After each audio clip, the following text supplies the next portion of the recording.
Adults, kids, men and women, and almost all of us have a strong passion for the game of American football. But how many of you really know what it would take to play in the trenches of an offensive line? I'll teach my audience how to play offensive line because although a lot of people are fans and watch football, they're ignorant to what it takes to play this position. This is important to you because it is an important part of football that most of the time goes unseen. Today I'll be informing and demonstrating on how to play offensive line, beginning with the types of offensive linemen and their basic rules, and then we will talk about the different types of run blocking, and then finally we'll talk about the different types of pass blocking. First, let me tell you about the different types of offensive linemen and their basic rules. There are 3 different types of offensive linemen, with a total of five total, with 2 guards, 2 tackles, and most importantly, the center. Each job and each position is unique. Most of the time, we all run block and we all pass block, but most of the time the tackles are mainly used for pass blocking as they protect the quarterback's blind side.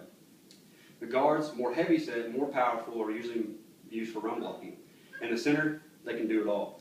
They have to get to the line, and he has to make the calls, and most importantly, he has to snap the ball. The basic rules for an offensive lineman are: you can't go downfield on a pass, you always have to be set up on the line before the ball is snapped, and you have to have your hands placed inside the breastplate while you're pass blocking or run blocking, so you don't get called for holding. And now that you know the types of offensive linemen and the basic rules for them, let me turn your attention to the different styles of run blocking. The use of stance and hand placement are key. Now, in everybody's stance before you start the play is always in a 3-point stance, or sometimes tackles will be in a 2-point stance. And the center will always have their hand on the ball, ready to snap the ball. You always want a good Z in your knee, as you can see here, good Z all the way up. And when we start our run block, we're always going to have our hands placed inside the breastplate, so we don't get called for holding, and we're going to have our face mask inside so we can drive through. And now I'm going to talk to you about the basic lead block and the basic zone block.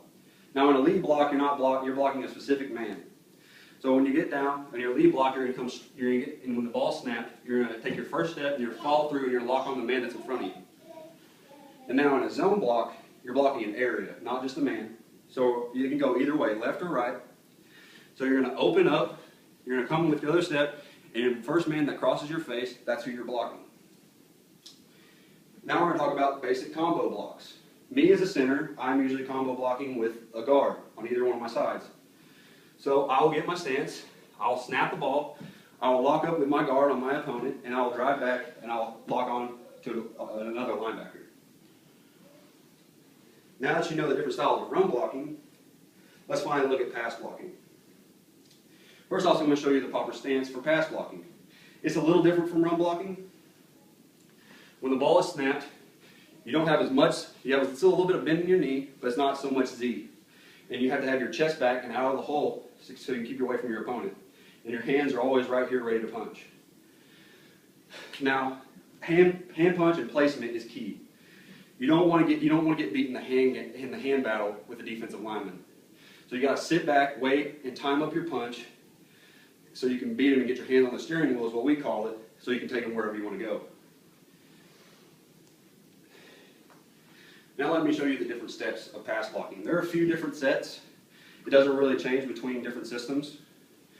Most of the time, and nowadays, tackles will usually use the kick slide method, so they can reach out and get on the defensive ends that are on the outside. Most of the time, as me as a center or guards, we'll use the one-step method, where we one-step set, and we're right there to block because the game is so close because your opponent is so close. And then in some offenses, who are more of an air raid style, you can use kick slides in a vertical set, which is this, where you vertical set back, and it forms a natural pocket for your offense. With all this in mind, allow me to remind you of what we all talked about. I'll teach my audience about how to play offensive line, because although a lot of people are fans and watch football, they're ignorant to what it takes to play this position. Today I informed and demonstrated on how to play offensive line, beginning with the types of offensive linemen and their basic rules, and we talked about the different types of run blocking, and finally we talked about the different types of pass blocking. So now, for all you football fans, the next time you watch a game, you'll not only be able to identify the offensive lineman, but you also know a little bit more about the position.